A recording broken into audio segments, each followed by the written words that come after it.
한번 따라서 하겠습니다. 날마다 일용할 양식을, 날마다 일용할 양식을, 이와 같은 제목으로 누가복음 11장 1절로 4절 말씀 근거해서 이 저녁 시간에 함께 은혜를 나누도록 하겠습니다. 우리 한국이 참 한참 한국 교회가 부흥성장할 때 60년, 70년, 또 80년, 90년대까지 특별히 70년, 80년, 또 90년 중반까지 기도 많이 했잖아요. 특별히 산기도를 많이 했는데, 예전에 이제 저도 청년이었을 때 직장 다니면서도, 신학교 다니면서도, 또 교역자가 되어서도 산기도를 참 많이 했던 것 같아요. 금요일 밤만 되면 이제 삼각산에 가서 밤이 새도록 기도하고, 청계산, 또 전국에 있는 크고 작은 산들에 올라가서 우리가 기도를 많이 했는데, 제가 이제 중국 선교사로 1999년도 여름에 가족 4명이, 제 아들 둘인데 4살, 2살짜리 데리고 중국 저 북쪽 지역에 이제 옛날 만주 땅, 그 길림성, 흑룡강성 그쪽 지역에서 이제 사역을 20년간 사역을 하고, 작년 말 송구영신 예배, 작년에 딱 요 시간에 기도원에 다시 오게 되었어요. 그래서 제가 기도원에 이제 근무한 지 딱 1년 됐습니다. 1년 됐는데, 중국에 가서 이제 중국인들, 한족들이라 그러죠. 우리말 못하는 진짜 오리지널 중국 사람들 대상으로 제가 이제 제자 양육, 교회가 없는 시골 마을 가서 교회들을 개척하고, 또 신학교 사역을 하고, 신학교를 통해서 또 많은 제자를 양성하고, 이제 이 사역을 하면서 처음에 갔을 때 가보니까 중국 성도들도 이제 많이 뜨겁게 기도를 하는데, 산기도 하는 거, 이런 거에 좀 약하더라고요. 제가 갔던 지역에는. 그래서 이제 그분들을, 현지 중국인들을 기도 훈련 시킬 겸 산기도를 시작하는데, 여러분 아시다시피 중국은 마음대로 선교를 못 하잖아요. 그래서 산기도를 낮에는 갈 수가 없어요. 눈에 띄니까. 몇 명, 서너 명, 한 5-6명 이렇게 가면 모를까, 이제 저희 시골 처소교회 한 80명 이상을, 중국 성도들을 저녁 예배를 끝나고, 겨울에 이제 거기는 겨울이 기니까 영하 30도, 35도 이렇습니다. 여기 오살리 날씨는 봄날이죠, 이 정도면. 네. 거기는 이제 봄 그러면 마이너스 15도, 16도니까 내복을 그 현지인들은 5개씩 입으니까요. 이제 우리가 이제 밤에, 겨울에 그 처소교에서 이제 밤 9시쯤 출발합니다. 거긴 이제 5시쯤 되면은 벌써 어두워지는데, 9시쯤 출발할 때에 저희들이 이제 굉장히 추우니까 아무리 옷을 껴입어도 또 산에 가서 기도하는데, 산에 이제 나무가 없잖아요. 다 잎이 지고, 이제 거기는 이제 추운 지방이니까 한렵수는 없고, 이파리가 이제 그 가늘한 침엽수, 소나무, 전나무 이런 나무들만 있기 때문에 그런 나무들은 있거든요. 근데 산속에 올라가는데 1시간 정도 우리가 그 2줄로 줄을 서서, 여러분 한번 상상을 해보세요. 겨울에, 그것도 중국의 저 추운 데에서 그 잔뜩 껴입고 모자까지 쓰고 올라가서 모닥불을 피우고, 여러분 그 산속에서 겨울에 한 5시간에서 6시간 기도회를 하는데, 불을 피운다는 것은 상상할 수 없는데, 아마 저는 그때 처음 가가지고 그 열정 때문에, 청년의 열정 때문에 아마 그렇게 했던 것 같아요. 그러니까 나중에 생각하니까 거의 제정신이 아닌 거죠. 그 미친 짓이었어요. 미친 짓을 그 성령에 취해서 그 열정 가운데 무서운지도 모르고 이렇게 했는데, 제가 이제 처소교회 성도들한테 집을 놨을 때 산에 올라가기 전에 장작을 이제 산에서 불을 피워야 되니까 너무 추우니까 뭐 지금처럼 뭐 핫팩이라든지 이런 게 있으면 좋을 텐데 그런 게 없었으니까, 그래서 이런 나무 토막, 긴 강목 같은 거 이 시골에서 땔감을 한 사람 앞에 이제 2-3개씩 가지고 오라고. 그러면 이제 줄을 맞춰서 옥수수밭 그 밭길을, 산길을 따라서 이제 올라가면 산 중턱쯤 가면 이렇게 푹 들어간 이렇게 분지가 보여요. 산 구릉이 이렇게. 그러면 거기다가 불을 지피면 1시간 정도 떨어진 이 산 아래 동네 마을에서 잘 안 보이거든요. 그래서 이 무릎 정도 높이로 눈으로 성을 쌓아요. 눈벽을 이렇게 원형으로 이렇게 싸고 그 가운데 나무를 모아놓고 모닥불을 피우는 거예요.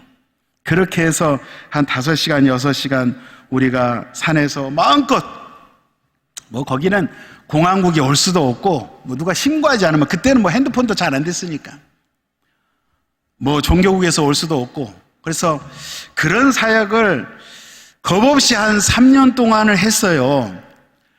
마음껏 찬양하고 기도하고 나와서 간증하고 안수기도하고 목이 터져라. 그러니까 한국 같으면 우리가 이제 삼각산 예전에 이렇게 기도해 보면 한 3시간 하면 좀 충분하잖아요. 3시간, 4시간. 내려가려 그러면 저를 잡아요, 성도들이. 1시간만 더 하자고. 그냥 목이 다 셀 정도로 이렇게 통성으로 기도하고 그랬던 이제 기억이 나는데, 여러분, 그런 기도를 우리가 새해에는 다시 회복해야 될 줄로 믿습니다. 할렐루야. 나중에 이제 제가 그 1년에 한 번씩 한국의 선교대회 때 이렇게 들어오면 현지인들이 이렇게 영상을 인터넷에 이제 이렇게 찍어서 보내는 거예요. 딱 보면 제가 예전에 20년 전에 가르쳐줬던 그 기도를 흉내내가지고 자기네들이 한 뭐 20명, 30명, 50명이 산에 가서 여름에 음료수 뭐 먹을 거 싸들고 돗자리 깔고 이렇게 해가지고 산기도 찍어온 영상을 보여주고 하는데, 그러고 보면서 참, 보람되다 이런 생각을 가졌습니다. 자, 오늘 특별히 이 본문 말씀 누가복음 11장 1절로 4절에 보면 예수님의 제자들이 예수님께 기도에 대해서 가르쳐 달라는 내용이 오늘 여기 나오잖아요. 근데 이 기도의 방법이나 내용을 가르쳐 달라는 그런 요구가 아니라, 당시에 예수님의 제자들도 기도를 몰랐던 게 아니에요. 원래 유대 종교는 예전부터 하나님 앞에 기도하는 습관, 그러니까 기도문이 굉장히 많이 있었고 또 여러 개의 기도문을 암송하고 있었어요. 그런데 그런 여러 가지 유대인들이 그 이야기를 하지 않더라도 당시에 굉장히 유명한 기도문들이 많이 있었는데, 대표적인 거 제가 몇 가지를 적어왔어요. 그 카디시라는 그 회당에서 납비가 말씀을 전한 다음에, 그러니까 지금 같으면 설교죠. 그 설교가 끝나고 난 다음에 그 낭송하는 기도문을 이제 카디시라 하는데 아주 굉장히 짧은 기도문이에요. 이것을 기본적으로 이 유대인들은 그때 당시에, 예수님 당시에 하루에 2-3번 이상은 암송을 하면서 그렇게 낭독을 했어요. 또 한 가지 18번 축복기도라는 세몬의 에스레라는 이 기도문이, 유대인들의 기도문이 있어요. 이 기도문은 하루에 3번, 아침, 그 다음에 오후, 그 다음에 저녁 시간대에 반드시 유대인들은 그 땅에 태어난 유대인들은 태어나면서부터 그 기도는 반드시 해야 돼요. 필수적으로. 그게 기본적인 거예요. 하나님을 섬기는 백성으로서 기본적인 건데, 제가 이 카디시 기도문과 18번 그 축복 기도문을 제가 써왔으니까 잠깐 들어보세요. 카디시 기도문. 그분의 이름이 높여지고 거룩히 여겨지이다. 그분이 그분의 뜻에 따라 지으신 세상 안에서 그분의 자신의 나라 다스림이 다스리게 하시길 너희들의 생애 그리고 너희들의 날들에 그리고 이스라엘 집안 전체의 생애 신속히 그리고 조만간 그분의 위대한 이름이 영원에서 영원까지 찬송되소서. 이에 대하여 말하라. 아멘. 굉장히 짧은 기도문이죠. 두 번째 18번, 그러니까 1번부터 18번 1번 기도문, 2번 기도문 쭉 해서 18번까지의 기도문을 이것을 하루에 3번씩 이제 암송을 하는 거예요. 첫 번째, 주님, 우리 조상들의 하나님 아브라함의 하나님, 이삭의 하나님, 야곱의 하나님, 전능하시고 무서우신 하나님, 하늘과 땅을 지으신 치고하신 하나님, 우리의 방패 그리고 우리의 조상들의 방패이신 하나님, 매 세대마다 우리의 의지할 분이신 당신을 축복하나이다. 아브라함의 방패이신 주님 당신을 축복하나이다. 두 번째, 당신은 전능하셔서 교만한 자들을 겸손케 하시는 이시고 강하시고 포악한 자들을 심판하시는 분이십니다. 당신은 영원히 사시고 죽은 자들을 일으키시며 바람을 불게 하시고 이슬을 내리시며 산 자들에게 공급하여 주시고 죽은 자들을 살리시며 단숨에 우리의 구원이 일어나게 하시는 분이십니다.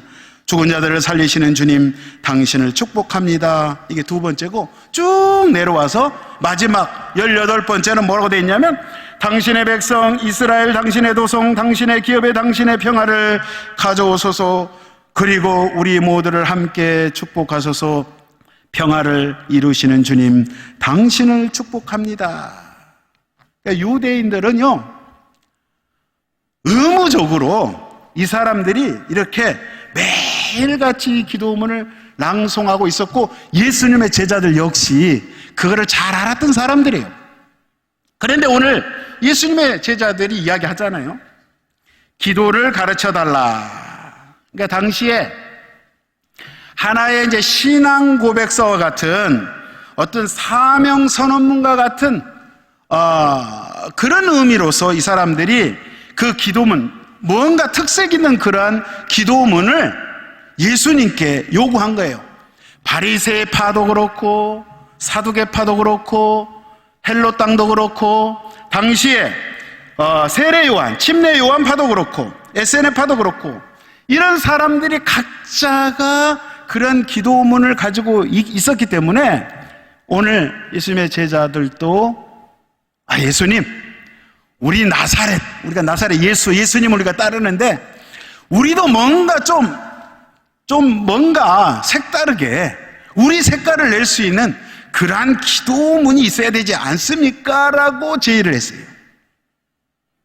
그러니까 예수님의 제자들의 생각과 예수님은 좀 달랐던 게, 예수님께서는 이 기도 주기, 오늘날 저와 여러분들이 늘 암송하는 예배 때마다 늘 기도할 때마다 이 주기도문을 노래도 만들어서 부르기도 하는 이 주기도문을 예수님께서 말씀하실 때는 이 주기도문 속에 우리 기독교 창세기부터 성경의 요한계시록 끝에 부분까지 아주 중요하고 핵심적인 그 내용을 사실은 예수님께서 우리에게 말씀해 주고 있는 거예요.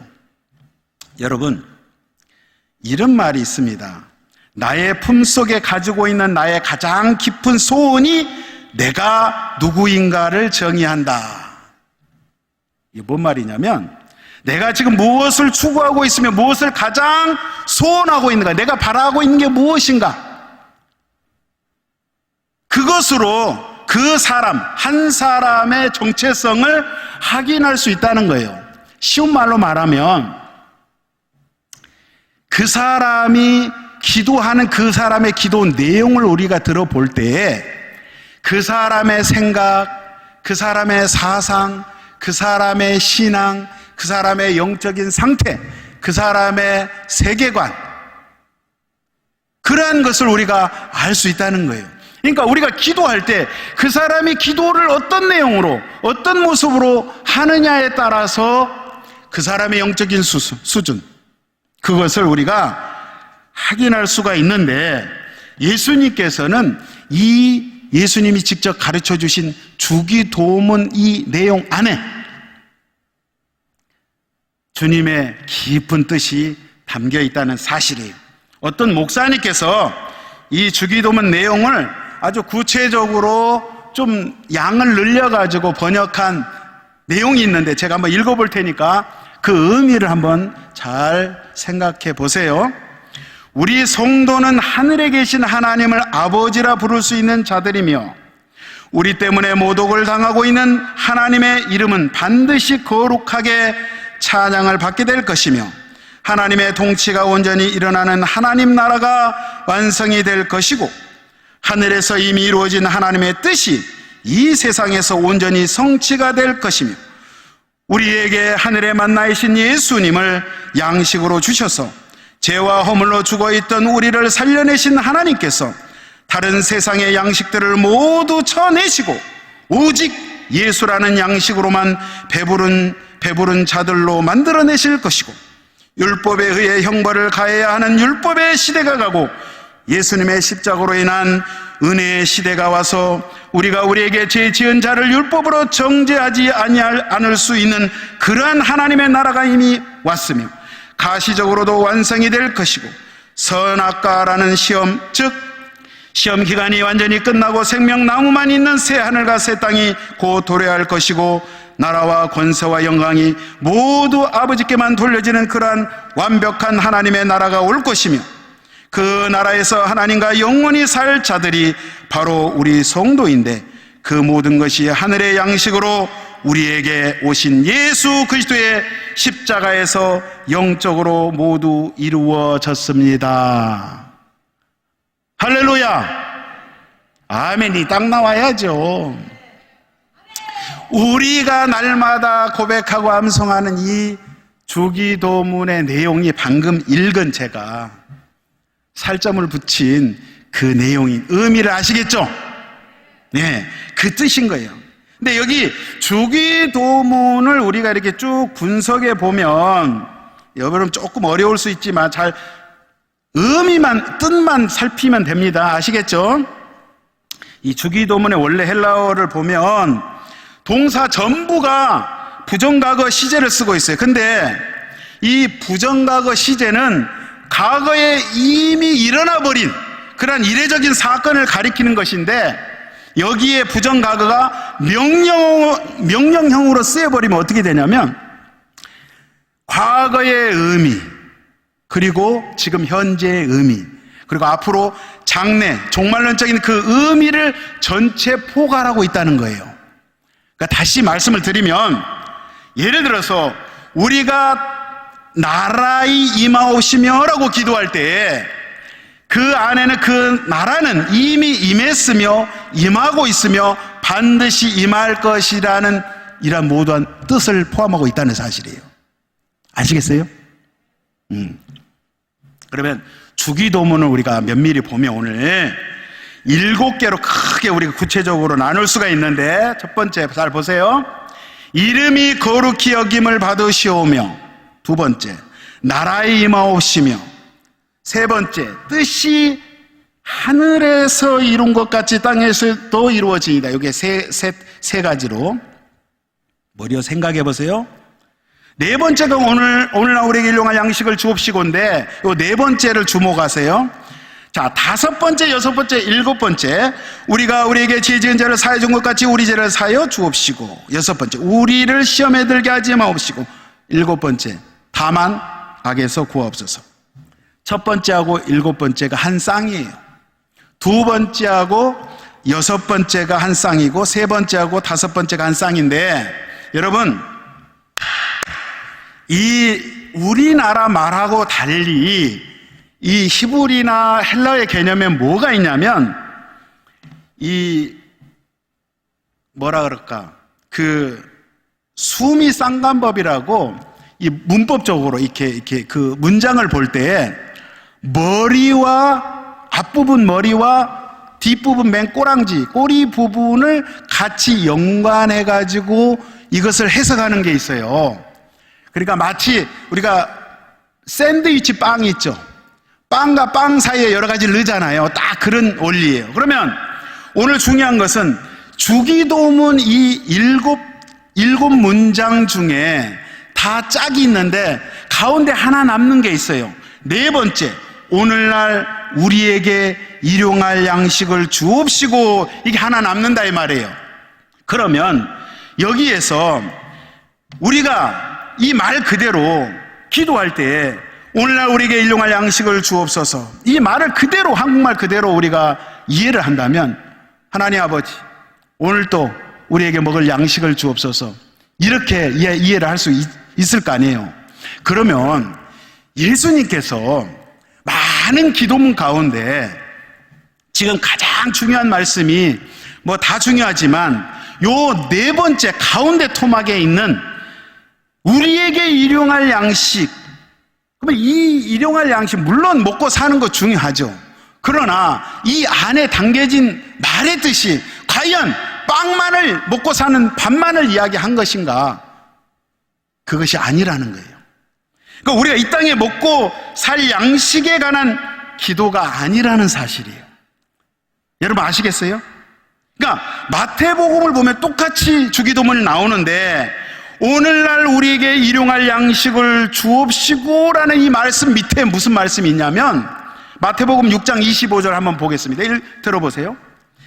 그 말씀에 그러므로 내가 너희에게 이르노니 목숨을 위하여 무엇을 먹을까 무엇을 마실까 몸을 위하여 무엇을 입을까 염려하지 말라.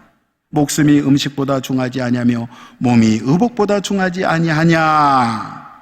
자, 위의 말씀 방금 누가복음 11장에는 일용할 양식을 구하라고 돼 있는데 방금 마태복음 똑같은 말씀의 밑에는 먹을 것, 마실 것, 입을 것에 대해서 염려하지 말라라고 이야기한 거예요. 그럼 어떤 말을 우리가 따라야 되는 거예요? 어떤 게 옳은 거예요? 예? 그러니까 중요한 건 뭐냐면 우리가 단순하게 우리의 일용할 양식은 이 땅에서 먹고 살 양식이 아니라는 거예요. 이 양식은 과연 뭘 이야기하느냐? 여러분 옛날 우리 개역 한글 성경에는 여기 보면은 주석이 달려 있어요. 우리에게 일용할 양식을 주옵시고에 일용할 양식이라는 단어 옆에 주석이 달려 있는데 혹 내일의 양식 이런 말씀이 있어요. 따라서 하겠습니다. 내일의 양식. 원어에 보면 이 일용할이라는 단어가 있어요. 이게 에피우시온이라는 헬라어 단어가 있는데 이 단어가 일용할. 그러니까 일용할은 그날 필요한 게 일용할 양식 아닙니까? 그날. 그런데 우리가 이걸로 봐서는 이 에피시온이라는 이 단어는 성경에서 딱 한 번 나와요. 아주 특이한 단어고 아주 생소한 단어인데 이 단어를 우리가 이해를 하려면 예수님 당시에 예수님은 살아생전에 이 땅에 33년 계시면서 평상시에 쓰시던 말이 아람어예요. 아람어는 아랍어하고 달라요. 아람어는 옛날에 과거에 이스라엘 백성들이 나라가 망해가지고 바벨론의 포로로 끌려가가지고 70년을 거기서 바벨론, 지금의 이라크 땅, 티그리스 유프라 강이 있는 그 바벨론 그 땅에 끌려가서 살 때에 그 지역 사람들이 쓴 말이 아람어였어요. 이 사람들이 그때 당시에 이스라엘 백성들이 거기서 섞여서 살다 보니까 그 언어를 사용하고 돌아와서도 팔레스타인 지역에서 아람어를 사용하게 되는데 예수님의 제자들 역시도 그때 당시에 실제 말로 구어체로 쓴 말이 우리가 한국말 쓰듯이 아람어를 사용했다는 거예요. 그러니까 예수님 당시에 아람어 성경으로 기록되어 있는 그것을 볼 때 원래 우리가 이 뜻을 알 수가 있는데 거기에 마헬이라는 단어가 나와요. 마헬. 한번 따라서 하겠습니다. 마헬. 이게 이제 이 마헬이라는 단어는 그 내일에라는 뜻인데 미래, 내일을 말하는데 그 하루 24시간의 그것을 이야기하는 그 시간을 말하는 것이 아니라 오늘과 다른 날, 미래의 내일을 이야기하는 거예요. 다가올 시대, 다가올 그 종말의 시대를 이야기를 하는 거예요.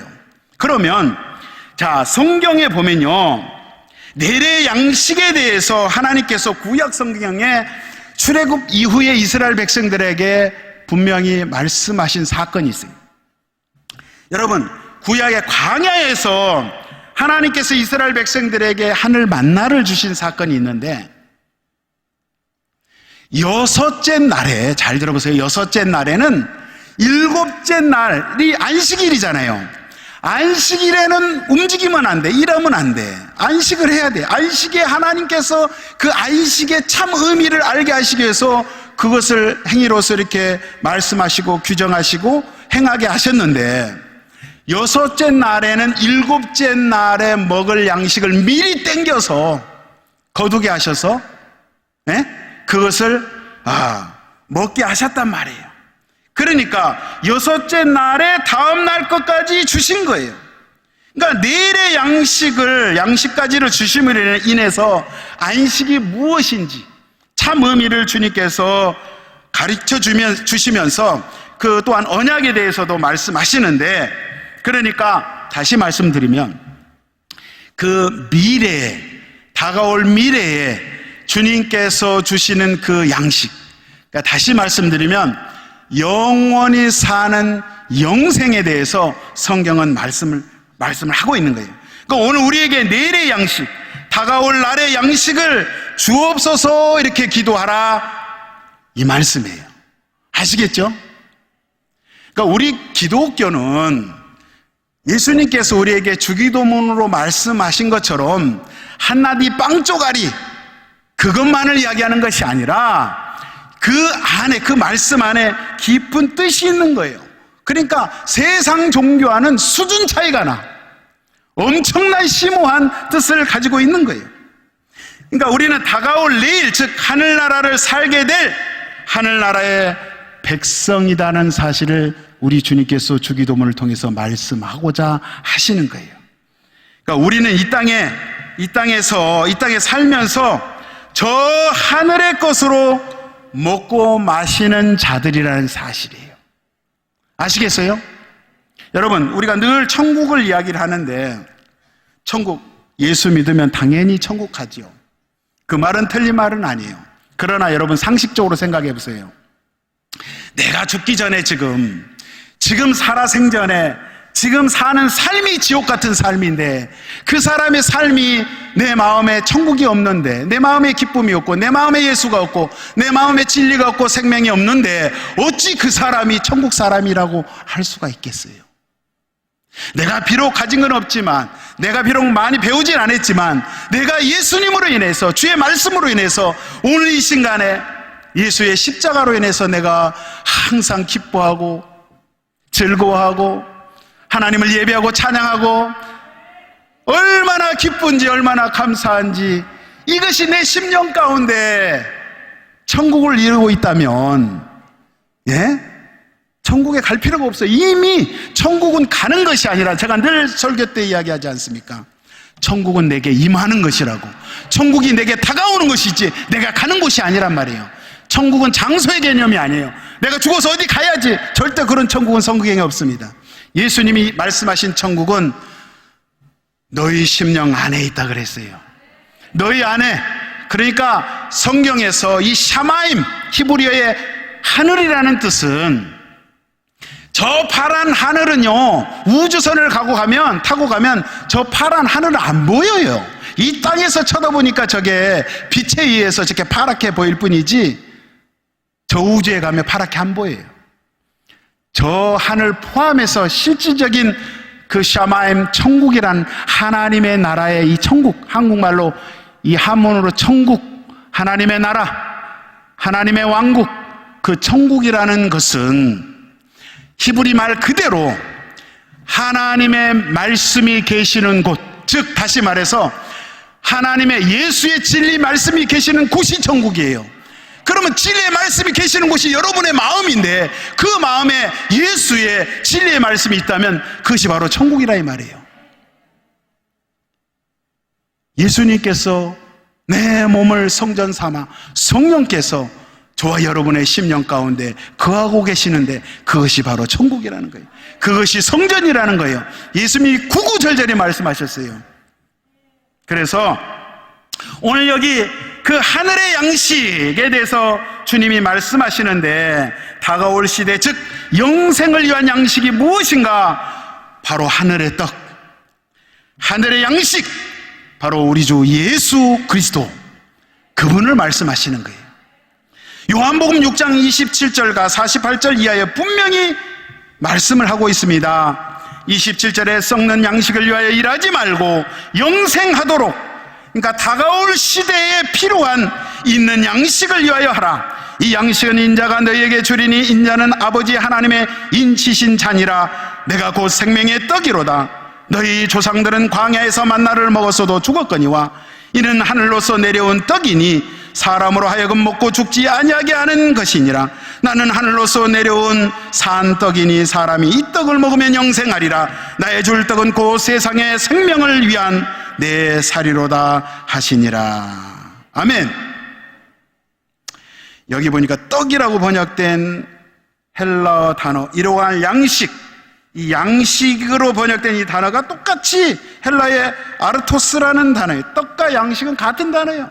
아르토스.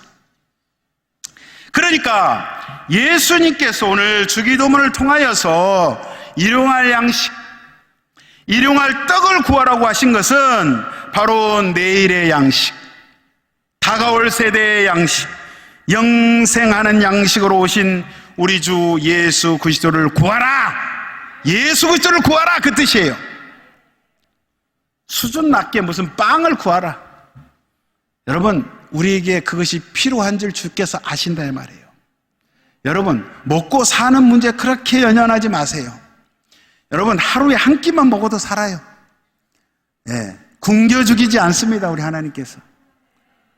여러분, 뭐 다이어트, 저도 그렇지만은 요즘 한국에서 다이어트 하느라고 정신없지? 예, 생명의 양식, 우리 주 예수 그리스도를 구하라, 이 뜻이라 이 말이에요.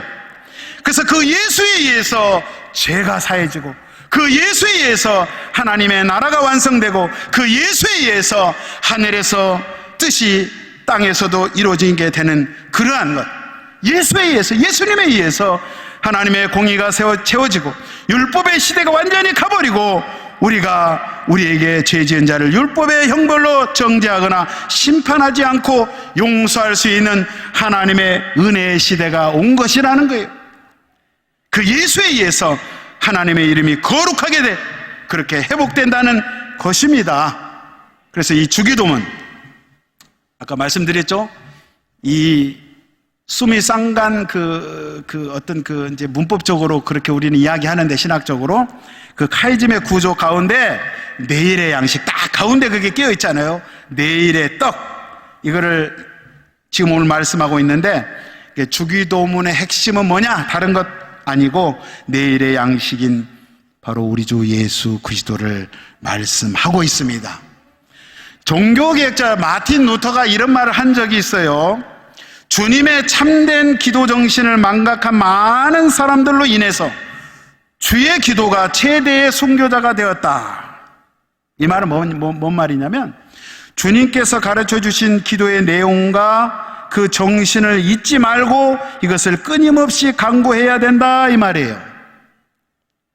그러니까 여러분, 주기도문 하실 때 특히 우리 연세 드신 우리 권사님들은 옛날부터 우리가 예수 믿기 전부터 막 그 불교 절간에서 우리 스님들 말이야, 연불 하듯이 그냥 반복적으로 아무 생각 없이 그 무당이나 점장이들이 막 주문 주술 외우듯이, 내가 그냥 주기도문을 100번 하면, 1000번, 10,000번 하면 뭐 병이 고쳐진다라.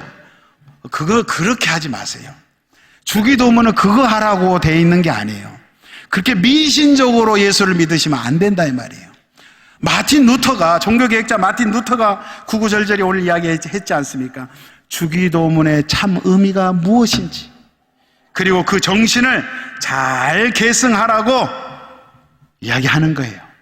그러니까 오늘부터 다시 한번 이 주기도문의 뜻에 대해서 여러분 묵상하시고, 올 2022년 이제 몇 시간 있으면 끝나는데 하루를 마감하시면서 우리 인생의 가장 중요한 앞으로 살아갈 남은 생애 가운데 우리의 주인 되시고 우리 삶 가운데 주인공 되시는 우리 구주 예수 그리스도, 그분의 십자가만 의지하시고 그 예수 그리스도의 십자가에 흘리신 보혈을 의지하시고 그 능력을 의지하실 때에 우리가 날마다 예수 안에서 승리하는 삶을 살 줄로 믿습니다.